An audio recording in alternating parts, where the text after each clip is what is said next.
Bien, Romer Zárraga de nuevo, director del Servicio de Atención de Emergencia. Vamos a hablar de la evaluación de la escena del rescate. A continuar esta bella actividad. Bueno, podemos notar que hay que evaluar cómo ocurrieron los hechos también, cómo es el mecanismo de lesión, es la información que nos dan los transeúntes, la deformidad que nosotros tenemos a nivel de los vehículos, donde se encuentran los lesionados, si tenemos un parabrisas que está en tela de araña, está fracturado, desviación de la columna, de la dirección, si tenemos las cajeras rotas, si tenemos el tablero que está también desprendido, cómo fue el mecanismo de afectación para la persona, si fue arrollamiento, si fue caída, si fue eyección. Eso nos va a indicar a nosotros las posibles lesiones que pueda tener. Aquí, ¿qué nos indica este parabrisas que está así en forma de tela de araña, como se le denomina? Que hay afectación, o sea, hay un trauma a nivel facial y a nivel craneal también. La deformidad de las cajeras internamente lo que nos indica es que hay afectación, hay contusión a nivel de la rodilla, porque con esa parte de nuestro cuerpo fue que se logró romper ahí. Esta deformidad, tanto del tablero como del volante, de las cajeras, me indica que hay una afectación en cráneo, facial, tórax, abdomen, rodillas, y que va a tener sangrado, que puede tener pues, probablemente un neumotórax a tensión también. Cuando hay colisiones así de forma de raspado, tenemos bastantes lesionados graves. Cuando son colisiones frontales o choques, también este vehículo puede estar acá detenido, animado, y este se está en desplazamiento. Un choque son de alta energía, y ahí es donde tengo más personas fallecidas, más si no utilizan el cinturón de seguridad. Y acá también cuando lo tenemos en forma oblicua. Acá es una embestida, tengo una colisión o un choque lateral donde me deja muchos lesionados muy graves, que ya lo vamos a ver a continuación. Igual, acá tenemos en un choque en cadena o una colisión en cadena, también puede ser. Y el momento cuando nosotros estamos hablando la escena del rescate, tenemos que buscar todo aquello que nos impida la visualización, el acceso, retirarlo de forma segura, para ver en qué posición se encuentra la persona lesionada, y aquellas marcas o secreciones, sangre que se encuentren en la zona, ver la cantidad, algunas contusiones y escoriaciones. Por eso debemos aplicar el protocolo de inmovilización, de evaluación 1. Hay que buscar sangre, hay que buscar fracturas y deformidades para de ahí establecer la prioridad. Si yo tengo un sangrado masivo, no voy a ir a permeabilizar la vía aérea, voy a controlar el sangrado.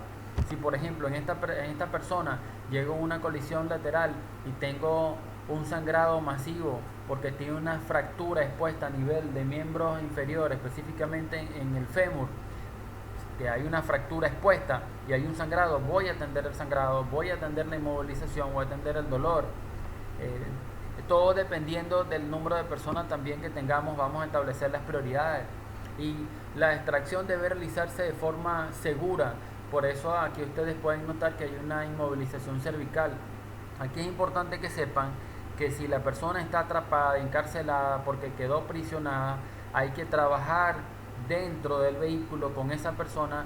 Primero lo estabilizamos, buscamos puntos sangrantes, establecemos permeabilidad de la vía aérea, establecemos el estado neurológico para ver si la vía aérea va a ser permeable y protegida en futuro, si realmente la progresión del cuadro clínico va a ser favorable, y realizar todos los procedimientos, tanto de soporte vital básico como de soporte vital avanzado. ¿A qué me refiero? Que puedo tomar una vía periférica para estabilizar a nivel hemodinámico, que puedo colocar analgesia, que debo medir presión arterial, puedo monitorizar a nivel electrocardiográfico. Si el paciente me cae o el lesionado me cae en parada cardíaca, debo atenderlo allí mismo. Si tengo puntos sangrantes, debo abordarlos allí mismo, porque si no lo voy a perder. Las colisiones o los choques frontales me dejan mayores lesiones. Fíjense que tengo aquí una lesión por aplastamiento a nivel de la columna cervical por una contusión que se encuentra con el parabrisas, mientras que aquí es por hiperextensión. En la figura B es por hiperextensión y aquí es por aplastamiento. Esos son con las colisiones y choques frontales cuando nosotros no tenemos el cinturón de seguridad colocado. Y acá tenemos una imagen que es una estigma o una marca de trauma. Acá es una caída que se ha presentado, y fíjense que hay un contacto con el suelo, con el codo, pero aquí se puede presentar tanto una fractura directa como una indirecta a nivel de la articulación del húmero, escápulo humeral, o también puedo tener, cuando entre en contacto con el suelo, una fractura de los arcos costales con penetración de grandes órganos, grandes vasos.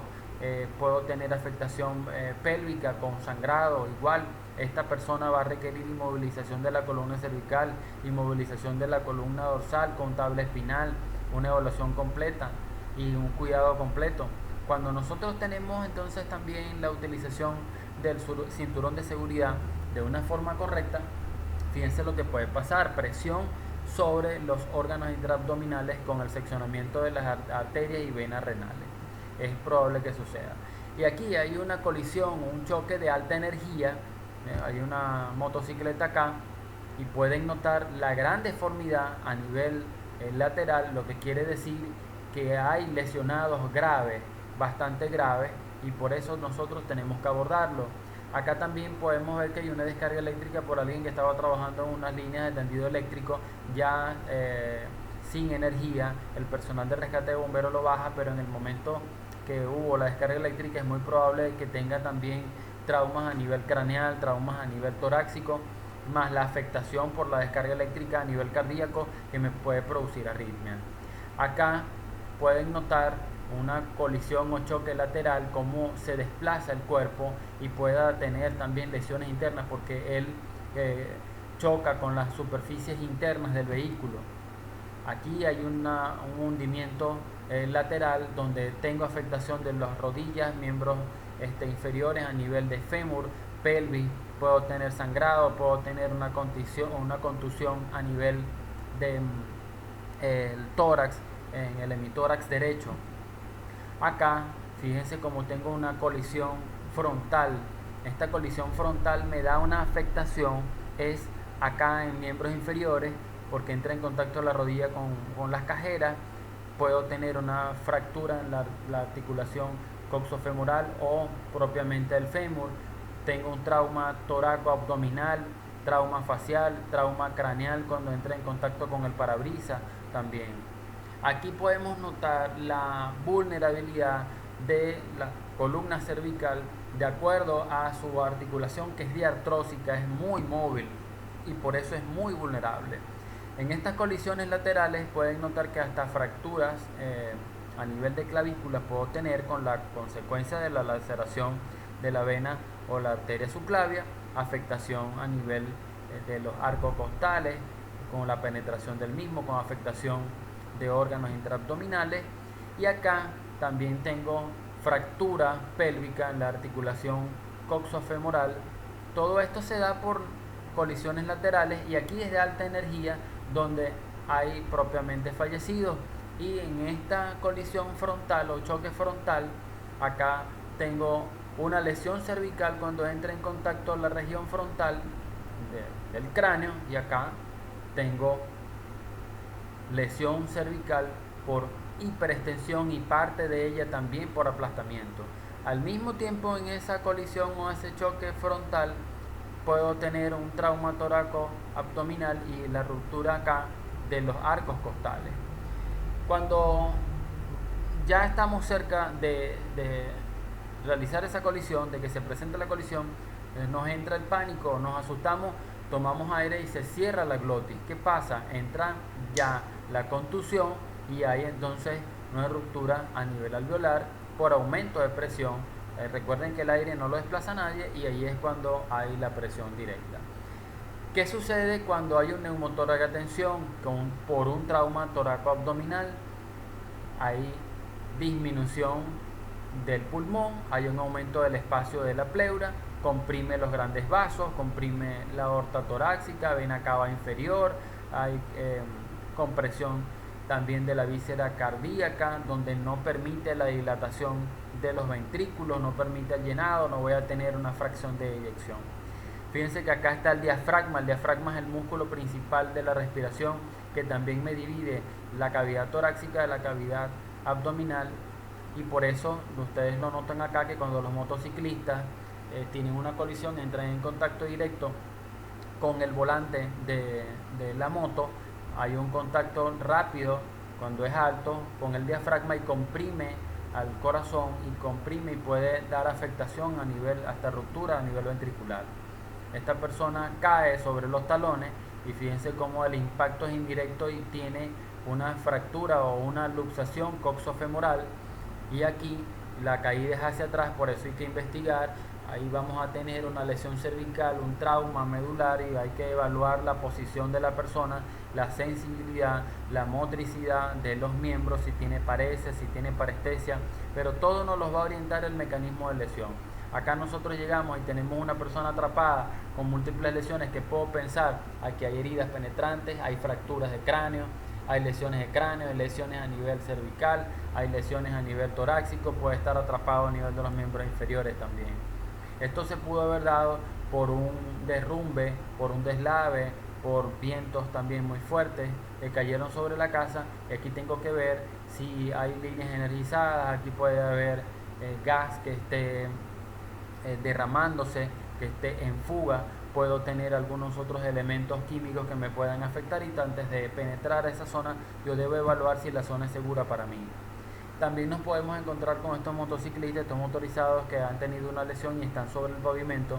Debemos evaluar ambas piernas, porque aquí puedo tener una lesión, o sea, fractura, puedo tener laceraciones, puedo tener afectación de rodilla también, que me va a indicar que tengo también una fractura o lesión pélvica cuando entran en contacto directo con esto es una colisión con un vehículo o un choque con un vehículo. Pueden notar cómo el volante entra en la pelvis. Puedo tener acá estallido de vejiga.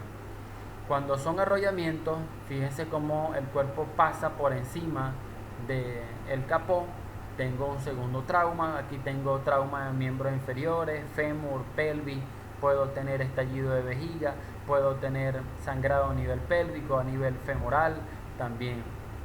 Fíjense que aquí se desplaza, él viene y entra en contacto con el transeúnte, daña a nivel femoral y rodilla, cae sobre el parabrisas, tiene un trauma craneal y luego vuelve a caer al pavimento, donde recibe otro trauma.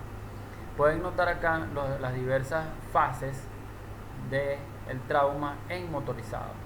Por eso nosotros tenemos que evaluar siempre en la escena del rescate antes de entrar, y evaluar también el mecanismo de lesión que se produce, para nosotros poder estimar, hacer un análisis prospectivo de cómo podamos tener al paciente en un peligro de muerte por las lesiones que se ha presentado.